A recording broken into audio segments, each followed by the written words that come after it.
Oke, sekarang silakan jawab cepat aja, satu-satu. Definisikan dalam satu kata.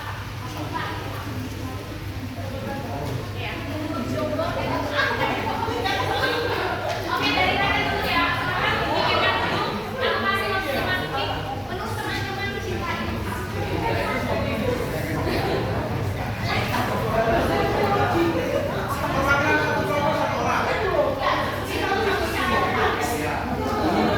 silakan dulu ya. Oke, dari jomblo dulu aja deh. Sekarang apa itu cinta? Nyaman, apa itu cinta?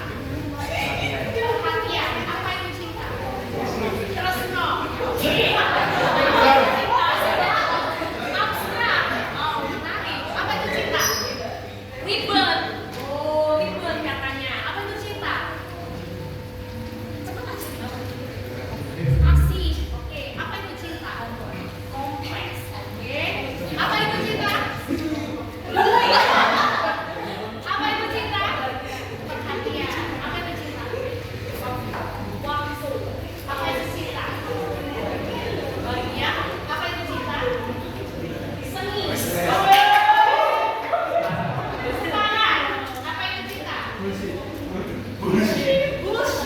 Oke. Apa itu cinta? Nafsu. Apa itu cinta? Setia. Apa itu cinta? Menerima. Apa itu cinta? Penerimaan. Apa itu cinta? Boleh beri tepuk.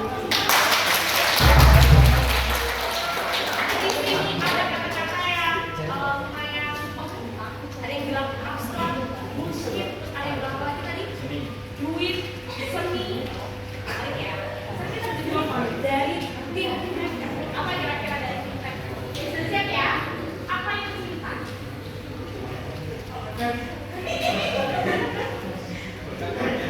Berkasih. Apa itu cinta?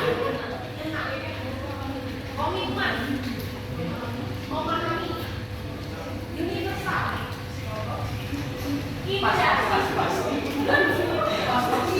Apa itu? Perhatian.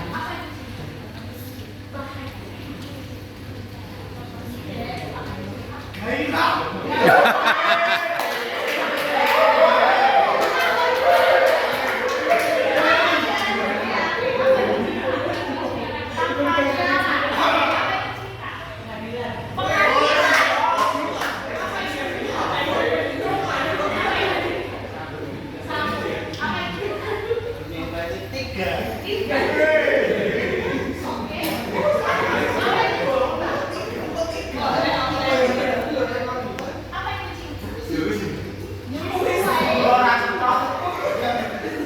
itu?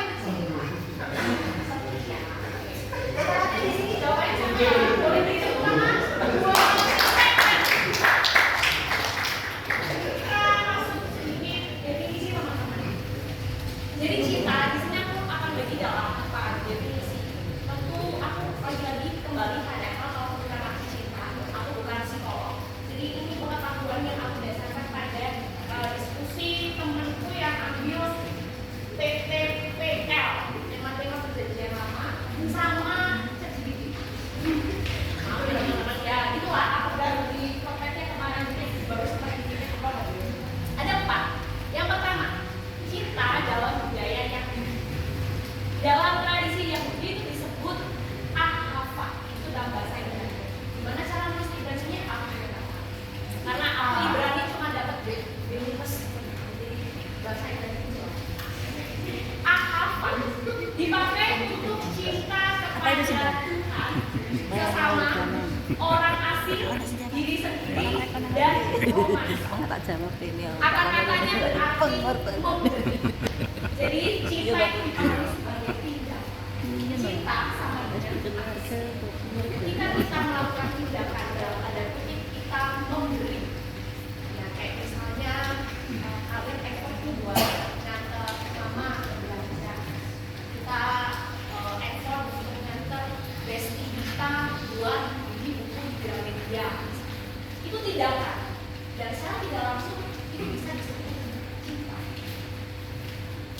kedua, cinta sebagai tanggung jawab. Nah, bahasa Ibrani adalah ketubah. Apa? Ketubah. Oke, kalau nulis Ibrani nanti teman-teman bisa tulis ini lah ya, lumayan benernya bahasa Ibrani ada apa.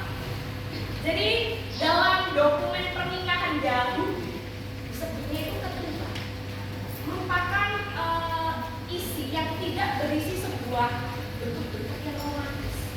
Ya. Jadi isi dari hukum pernikahan dahulu itu isinya bentuk tanggung jawab yang sifatnya itu material. Ini menunjukkan bahwa cinta dinyatakan dalam komitmen dan tindakan konkret. Ini juga hampir sama bahwa cinta itu aksi memberi, tapi itu lebih konkret. Jadi nggak abstrak. Kan tadi ada di sini bilang abstrak, bullshit.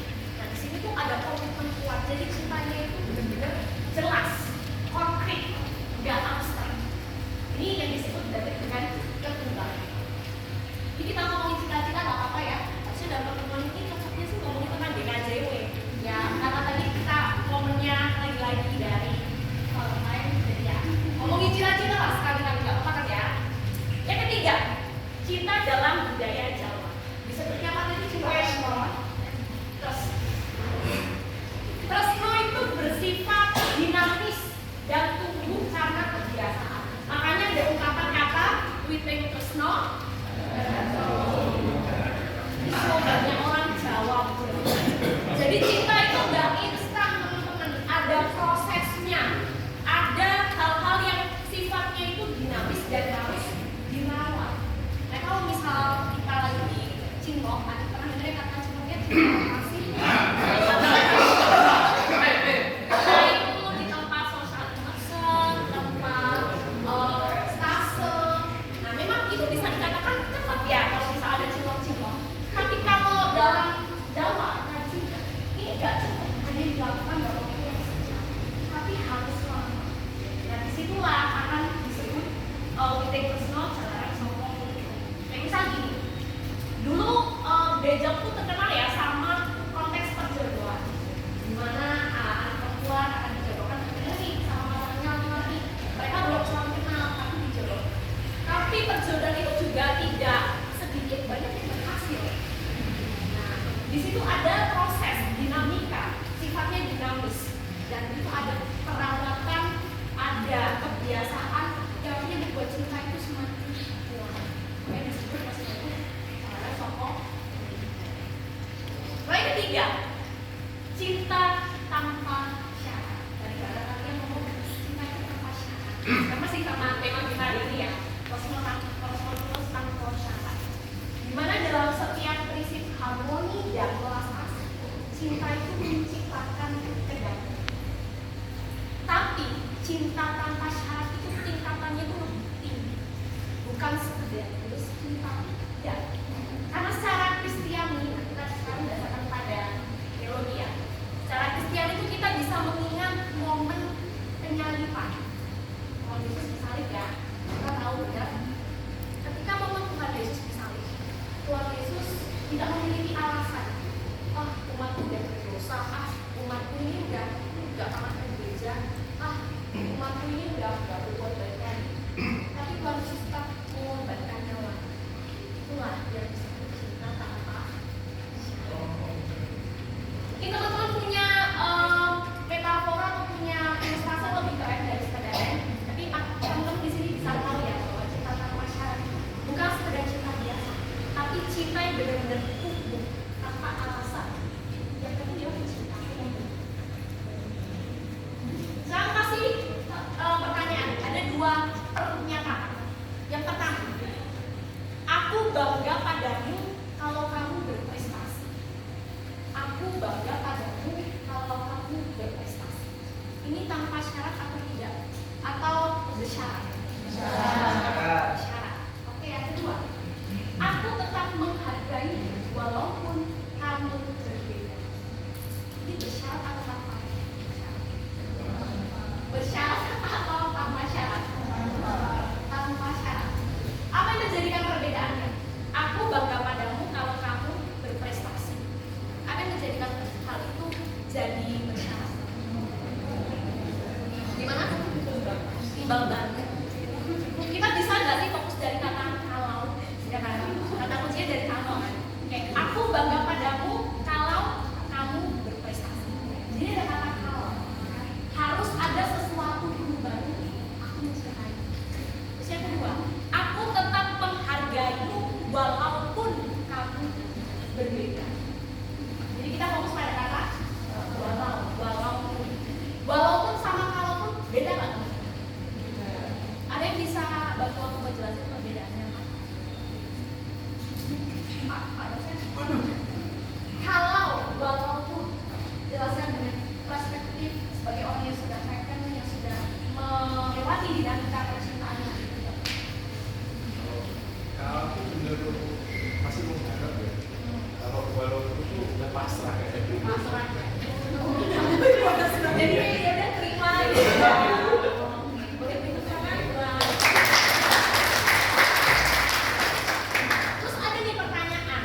Kalau sama-sama cinta, apakah cinta bersyarat itu salah? Bukankah tetap cinta? Kan sama-sama cinta. Kalau bersyarat kan nggak apa-apa dong. Toh kalau misalkan dia aku kritik gini-gini, dia nggak masalah. Dia malah seneng karena itu bisa membentuk karakter dia. Apalagi ditambah sama lagunya Indonesia. Jangan cintai aku. Apa? Gimana tuh kalau kayak gitu? Ada yang punya pendapat teman-teman? Terus kalau misalkan bersyarat nih, pasangan aku nggak apa-apa. Mama pun juga nggak apa-apa. Mama papaku tetap ngasih aku uang bulanan walau nilaiku turun. Oke, buat jawabnya itu nggak sesimpel cuma sekedar ya atau tidak. Jadi ini aku ngutip pemikiran dari filsuf dari postmodern. Jadi kebetulan aku ngambil mata kuliah filsafat postmodern. Ini udah buat pengetahuan aja ya, kalau mau diperdalam aku nggak bisa ngejelasin banget. Yang aku tahu filsufnya ini namanya adalah Michel Foucault. Kalau salah masih benerin ya. Intinya Foucault, sebenarnya Foucault. Dia seorang filsuf dari postmodern, di mana dia bilang bahwa kekuasaan itu tidak hanya berasal dari pihak atas, seperti negara atau pemerintahan. Di pemerintahan, negara tuh punya kuasa ya, tapi relasi kekuasaan ini juga bisa dalam relasi-relasi sosial, apalagi percintaan. Jadi kekuasaan itu bisa muncul dari relasi percintaan. Yang kedua, di sini Foucault punya gagasan konstruksi sosial, bahwa gagasan mencintai sesuai konstruksi kita berarti bahwa cara kita melihat dan menginginkan sesuatu itu tidak muncul secara alami begitu saja, tetapi dibentuk oleh budaya dan cita-cita yang dominan di sekitar. Misalnya, ini lagi-lagi aku contohnya pakai pasangan ya, karena kalau ngomongin cinta tuh banyaknya pasangan-pasangan gitu nggak sih, karena kayak teman-teman kayak gitu. Ya biasanya nih ya, kalau kita ngedate nih sama cowok, ya yang bayarin makan cowok lah. Misalnya nih ya, kalau kita lagi jalan ya, terus misalnya lah si ceweknya tampil lebih cantik kan, gimana kek, itu bisa pacarin. Atau bahkan ada yang lebih dalam lagi kayak, ya harusnya kalau kamu udah pacaran sama orang yang udah kerja, ya kamu tuh minta jatah lah sama dia. Kadang ada konstruksi sosial kayak gitu teman-teman, yang tanpa disadari itu bisa dibawa ke relasi yang kita bangun. Lalu yang ketiga, ketidakstabilan atau keraguan. Ketika orang yang kita cintai berubah atau tidak lagi sesuai dengan gambaran yang sudah kita bentuk, hubungan itu menjadi goyah. Misalnya gini, ini maaf ya agak jelek omongannya, tapi buat aja kita diskusi. Dulu aku tuh suka sama kamu karena kamu cantik. Kenapa kok sekarang kamu kayak gini ya? Sakit. Dulu aku pacaran sama kamu kelihatan sabar, kamu lembut, kamu nge-treat aku yang wah gitu. Terus sekarang kamu kayak pukul sama aku. Harusnya kan digali dulu ya dimensi-dimensi seperti itu. Apa yang menjadikan cinta itu berubah? Nah, itu karena ada sebuah konstruksi yang mempengaruhi kita, atau dalam tanda kutip stigma sosial yang terbentuk. Cinta yang ideal itu harus gitu. Cinta yang bagus itu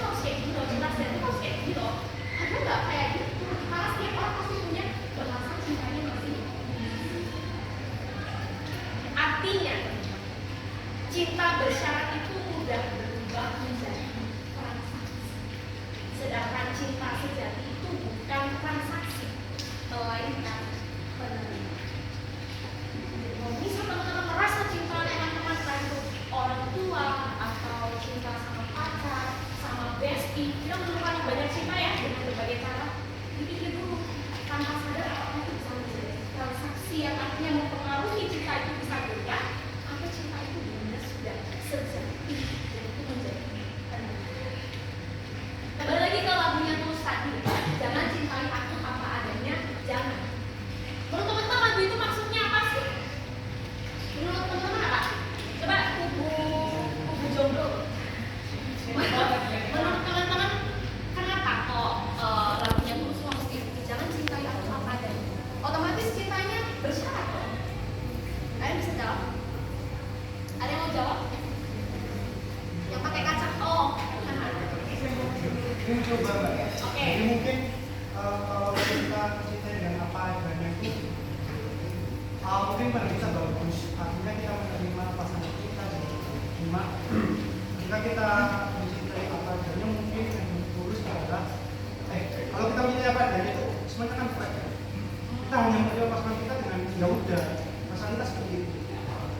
Sedangkan kalau misalkan mencintai dengan ada apanya, itu memang perspektif kita mungkin wah bersyarat nih, boleh nih.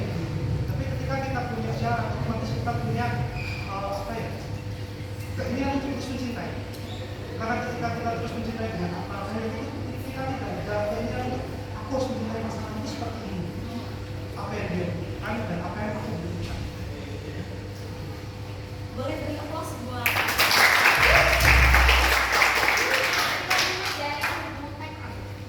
apa sih maksudnya lagu Tulus? Jangan cintai aku apa adanya, apa?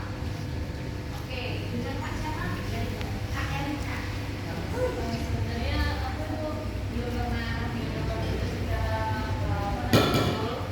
Dari teman itu, tapi kalau dari yang aku tangkap itu adalah bentuk kita mau bertemu dengan dia. Jadi setiap manusia itu kan pasti ada sifat sikap yang seharusnya tidak bisa dilakukan, tidak bisa dilakukan. Mungkin dengan dari pasangan teman itu bisa menunjuk kita kalau oh harusnya itu tidak bisa dilakukan, oh itu harus diperbaiki. Jadi menurutku cinta bersyarat atau mencintai apa padanya itu maksudnya kita harus bisa bertumbuh dan berproses. Boleh beri tepuk tangan buat Eka. Tentang yang disampaikan oleh Kak Farah dan Erika sangat menarik. Sebelumnya ketika aku dengar dan baca lirik itu, aku tuh juga tadi maksudnya lagu apa? Berarti kita menerima semua kekurangan. Jadi tidak menerima semua kekurangan. Kita harus melakukan kritik sebanyak mungkin. Aku mencoba untuk cari lagi. Lagi di situ aku cari. Dan betul yang disampaikan Kak Farah sama Erika. Ketika kita menjalin hubungan kayak aku dulu saya kayak orang cinta gitu ya. Oke, jadi ketika kita menjalin hubungan gitu ya dengan pasangan kita kan tahu ya setiap kelebihan dan kekurangannya. Kadang ada orang kayak udahlah nggak apa-apa keterima dia padanya karena cinta dan pekerjaan. Jadi gitu ya, itu kayak iya. Tapi lagunya si Tulus ini kan ngajarin supaya jangan mencintai dia apa adanya. Itu bukan semena-mena kita ngasih kritikan, kita harus kamu harus kayak gini-gini dong, kamu harus gini-gini. Tetapi kita menimbulkan sebuah ruang untuk bertumbuh yang disampaikan kita. Jadi misalnya teman-teman, aku ini dalam bahasa aku sendiri ya, pasti teman-teman punya perspektif dan juga tafsir masing-masing buat menjadi itu, aku yakin hal itu. Jadi misalnya kayak gini, lupa ngomong apa. Ketika kita memahami kekurangan pasangan kita, selagi kekurangan itu tidak menjadi toksik, tidak menjadi racun dalam hidup kita, ya it's okay. Tapi jika kekurangan itu menjadi sebuah racun yang menyakiti diri kita, menyakiti relasi kita, itulah yang dimaksud jangan sampai apa aja. Jadi ketika kalian pacaran supaya tetap bergairah, gak flat katanya anak-anak, kita harus jalan terus. Apa sih yang jadi kekurangan pasangan kita? Apa sih yang jadi kelebihan pasangan kita? Nah di situ kita cari tahu. Dengan tidak apa? Tidak dengan apa tadi ya? Tanpa apa adanya. Kita cari tahu di situ. Kita mencoba untuk menggali. Oke, ini terlalu toksik buat kita. Gimana kalau misalkan kita saling kita bisa? Kamu harusnya nggak kayak gitu. Jadi ya kalau kita mau menegur pasangan kita yang jangan sampai menghakimi, tapi yang kita omongkan.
marah, nangis, happy, takut, apa lagi ya? Bita, excited, semangat. Sekarang yang dapat emot nangis, silakan berdiri. Emot nangis. Dulu ya, emot nangis, silakan berdiri semua. Emot nangis, oh, emot nangis. Dari dulu ya, nangis yang pertama. Oke, emot nangis berdiri. Nah, supaya kita ngomongin bahasa cinta ini ada hubungannya sama KJB dan pertemuan kita ini ya. Silahkan ceritakan hal apa yang membuat kalian menangis selama kalian melakukan pelayanan sebagai anak Tuhan. Baik, kalau misalnya lebih spesifik untuk DKJ yang membuat kalian nangis. Oke, silahkan dipikirkan.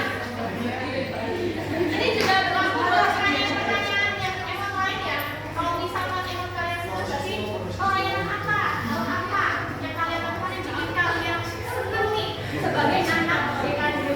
Tapi, oke, ayo silakan. Ceritakan cepat aja. Ya.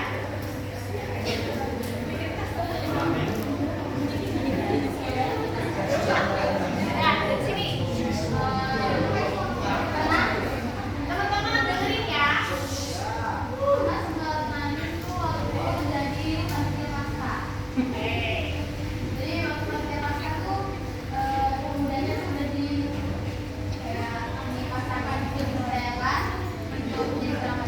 Tapi ketika kamu di panitia, entah kenapa